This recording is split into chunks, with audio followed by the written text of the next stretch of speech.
السلام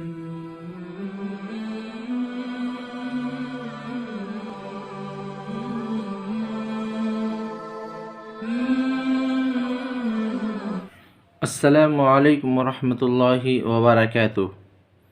ناظرین، امید کرتا ہوں کہ آپ سب بخیر و عافیت ہوں گے۔ آج کے اس سبق میں ہم تختی نمبر 12 پڑھیں گے، مشق سکون یعنی جزم۔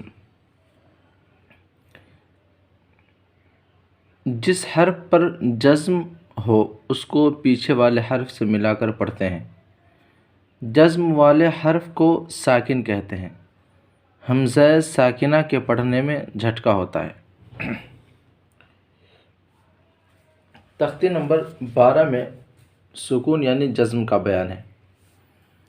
تو آئیے سبق شروع کرتے ہیں۔ جزم کس کو کہتے ہیں اس کو بھی پہچانیں گے، اور جس حرف پر جزم ہو اس کو کیا کہتے ہیں۔ تو آئیے سبق شروع کرتے ہیں۔ بسم اللہ الرحمن الرحیم۔ تا جیم زبر تج، را یا زیر ری، تج ری۔ یہ آپ دیکھ رہے ہیں یہ جزم ہے یعنی سکون ہے، اور چونکہ یہ یا پر ہے تو یا کو ساکن کہیں گے اور اس کو سکون بولیں گے، جزم۔ تج ری، یہ اس طریقے کا جہاں بھی ہوگا وہ جزم ہوگا، اور جس حرف پر ہوگا وہ حرف ساکن کہلائے گا۔ تا قاف زبر تق، واو کھڑا زبر و، تق و۔ یہاں قلقلہ بھی ہوگا کیونکہ قاف یہ حروف قلقلہ میں سے ہے اور اس پر جزم یعنی سکون بھی ہے۔ یا غین پیش یغ، نون یا زیر نی، یغنی۔ نون پیش نو، شین زیر شی، نوشی۔ را تا زبر رت، نوشیرت۔